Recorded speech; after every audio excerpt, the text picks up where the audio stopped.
Weather today is a chilly negative 15 degrees, getting up to a high of negative 5. Overnight, a low of negative 19. Snow should be clearing by midday with a mixture of sun and clouds for the afternoon. Tomorrow, a high of negative 3 with a low of negative 10. In local news, a fire broke out last night at Willow Creek Conservatory between the hours of 11 p.m. and 1 a.m. Fire officials say that the blaze that ravaged the schools has since been put out before getting too out of control.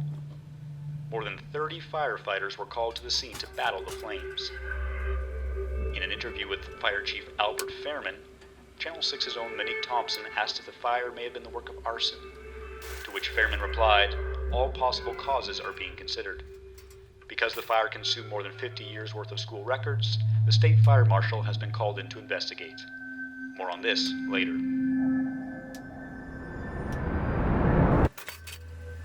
Two teens are facing homicide charges in connection with the fatal crash that took place in the county yesterday afternoon. Among other charges, the 15 and 16-year-old are in police custody after allegedly stealing the vehicle they were operating during the collision.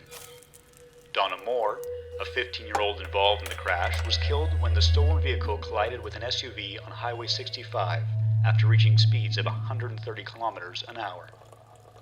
A local defense attorney has since said that the 35-year-old driver of the SUV is not culpable in the young girl's death and will not be required to appear in court. The family of Donna Moore has decided not to press criminal charges against the two teens. Police say that each of the teens were under the influence of alcohol at the time of the crash, and the remaining two are scheduled to appear in juvenile court on the 23rd. Police are also investigating a recent break-in that occurred at 216 5th Street West, resulting in a theft of an estimated $20,000 worth of possessions, the largest sum of any robbery this year. The homeowners are urging law enforcement to request any relevant information that may lead to an arrest.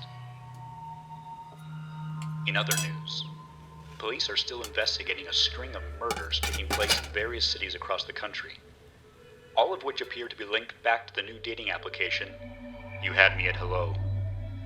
The only statement released by law enforcement is that all the victims had an active account on the app and were last heard from when using it to meet up with a currently unidentified individual.